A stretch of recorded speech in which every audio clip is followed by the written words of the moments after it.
नाम है पाड़िया। क्या क्या घटना था? घटना एक्चुअली था कि 21 तारीख को 21 मार्च 2020 को गोलमुनी बाज़ार में हम लोग को एक सूचना मिली कि कुछ अपराधकर्मी जो हैं सो घूम रहे हैं।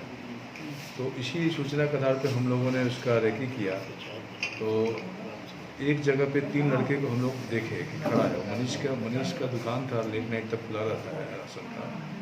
तो वहाँ पे जब हम लोग पहुँचे तो 2 लड़का को हम लोग उसको पकड़े और एक लड़का क्या किया, गली की तरफ भाग गया।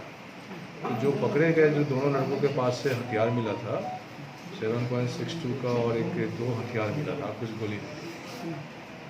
उसी में इन लोगों के विरुद्ध में गोलमुनी थाना कांड संख्या 36 आर्म्स एक्ट के अंतर्गत दायर किया गया था, जेल भेजा गया था।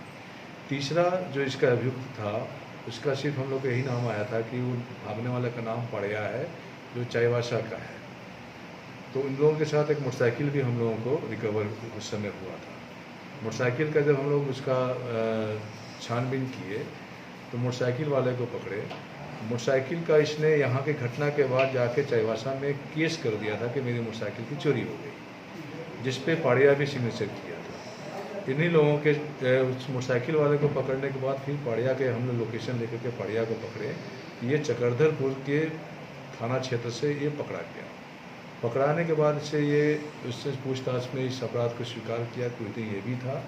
साथ ही ये सिसई के एक कांड में, छिनतई के कांड में वांटेड है।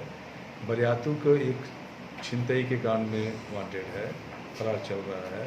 चक्रधरपुर के 3 केस में वांटेड है, जिसमें वहाँ का एक व्यापारी इसी तरीक़ा से जो सामान जब दुकान बंद करके जाते समय नोट जो ले जाता था उसको रेकी करके ये करीब 97,000 रुपया छीना था। तो चक्रधरपुर के 3 केस में और इस तरीक़े से करीब 7 केस में वांटेड है। गोली चलाने का कारण भी पता चल पाया था? गोली कैसे चला था? ये गोली उस समय नहीं चली थी। ये लोग योजना बनाए थे, पूछताछ में ये पता चला ये लोग मनीष के दुकान को ही लूटने के चक्कर में थे। ये 2 दिन तक यहाँ पे एक राजू जॉर्ज है बालूवासा का, काशीडी का, वो इसका मित्र है, उसी के यहाँ ये पहले ठहरता था। तो इसको ये क्या किया कि यहाँ पे देखा कि रेकी किया तो पता चला कि ये करीब 10 बजे 11 बजे तक लेट तक ये दुकान खुला रहता है और काफ़ी भीड़ रहता है। तो ये लोग उसी दुकान को लूटने की योजना बनाए थे, लेकिन इत्तेफाक से इसकी सूचना हम लोग को मिली पहले कि कुछ क्रिमिनल के आने का, और हम लोगों ने उसमें उसको पकड़ लिया। तो इसमें से एक यही फरार था। तो फरार एक्यूज भी आज पकड़ा गया और उसमें भी मेन यही था। यही और भी बाहर से जो 2 पहले भेजा गया था, यही लड़का इन दोनों को भी बुलवाया था।